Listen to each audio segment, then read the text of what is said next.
You think I'm crazy? I'm not. Nervous? Yes. Sharper than most, so sharp that every sound, every twitch cuts like glass. That's why I can tell this so clearly. I loved the old man. He never did me wrong. He never insulted me. I wanted what he had, nothing. It was his eye, a pale, filmy vulture eye with a bluish haze across it. When it turned on me, my blood went cold. Little by little, the idea took hold. End the eye, and I'd be free. You think I rushed into it? No. You should have seen how wisely I moved, how careful I was. For 7 nights, just at midnight, I'd turn the latch and open his door. Slowly, so slowly you could barely see it move. My hand was steady. When a slip of my thumb let the lantern creak, I froze, holding my breath. Then I'd inch the shutter open enough to send a single thin ray onto that eye. Each time, the eye was closed. And if the eye was closed, I couldn't do it.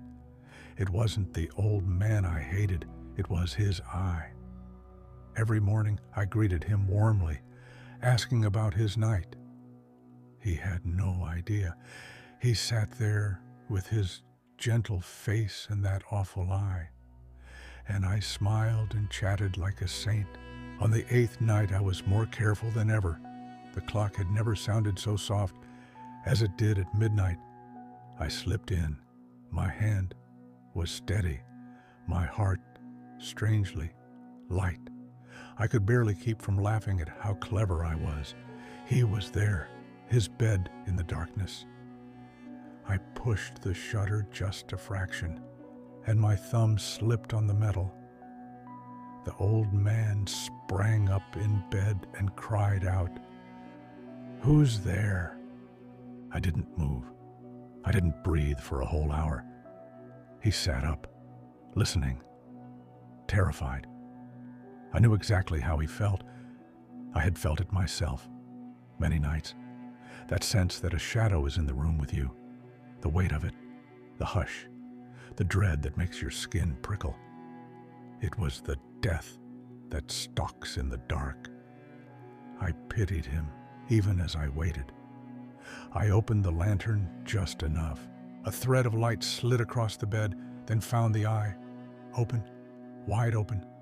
The vulture eye, pale and cold, with its veil of blue, staring into the dark. It filled me with rage, but a cold, clean rage. My hearing sharpened. I heard a low, dull sound, the thud of a watch wrapped in cloth. At first I thought it was the beating of my own heart. No, his, the old man's heart, pounding faster and faster, louder and louder. You've never heard a sound like that in the middle of the night. It grows, it swells. The sound dug at my nerves like a pickaxe. His terror bled into mine. The night was so still that any neighbor might hear that heart, I thought.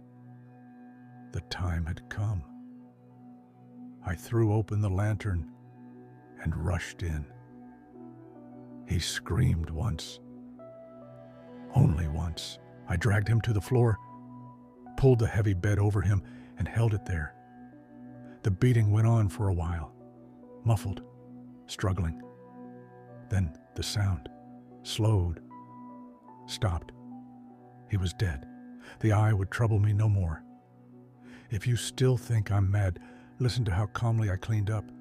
First, I dismembered the body, head, arms, legs. No blood to speak of. I had covered everything. Then I lifted 3 planks from the floor and hid everything beneath.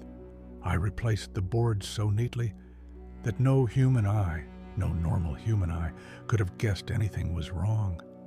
There was no stain, no smell. It was perfect. At 4 a.m, there came a knocking at the door. 3 policemen.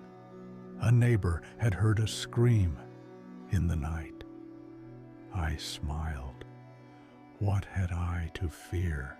I told them, The scream was my own from a bad dream, that the old man had gone to the country. I took them through the house, invited them to search. I brought chairs into the old man's room and set them down right over the spot. I was so bold, I placed my own chair on the very boards that hid him. The officers were satisfied. My confidence charmed them. We talked easily. I answered their questions with a calm face and a light heart, but soon I felt a faint sound coming up from the floor, a soft, low thumping, like a watch in a pocket. I flushed. I talked faster to cover it. The sound grew clearer. I argued about trivial things, raised my voice, dragged my chair across the boards. Still, the noise crept louder, steady, relentless.